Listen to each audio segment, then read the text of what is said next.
Hello, I'm Bruce Dammeier, State Representative from the 25th District. Thank you for joining me today from the floor of the House of Representatives in Olympia.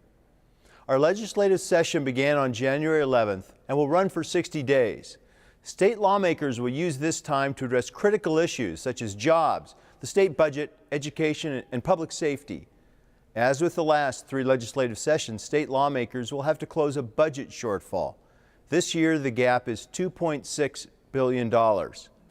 This problem leaves the state with two primary options. First, bring state spending in line with state revenue, and second, raise taxes. The governor and majority party are signaling they want to raise taxes. I'm against this approach. Families and employers have had to adjust and sacrifice in these tough times, and so should state government.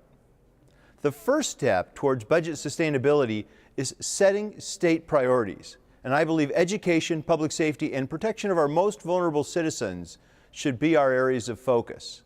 The problem is that priorities of government approach was ignored for the last 5 years. In this time, state government became too large and too expensive, and now we cannot afford these programs and services. There is no question the poor economic conditions have impacted our budget. A weak economy has produced less revenue for the state.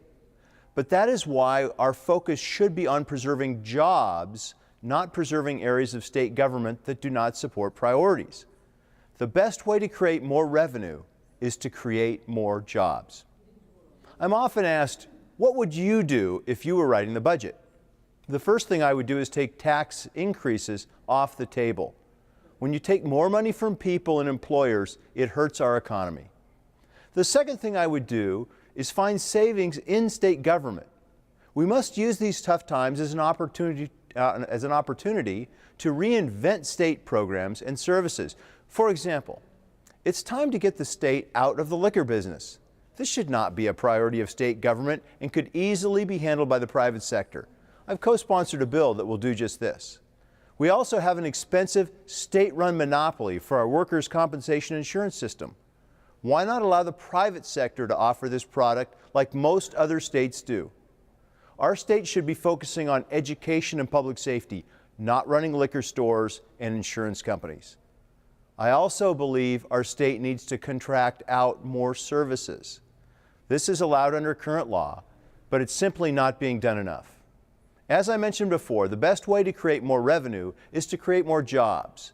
This means helping employers grow so they can retain and eventually hire more people.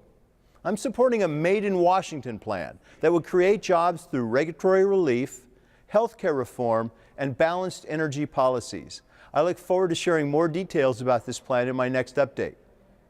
I hope the information I have provided to you today is helpful. Please let me know, because your voice is very important to me, especially in this legislative session. I always welcome your letters, calls, and visits to Olympia. In closing, I want to say it's an honor to represent the people of the 25th Legislative District. I'm State Representative Bruce Dammeier. Please take care, and I'll see you again next week.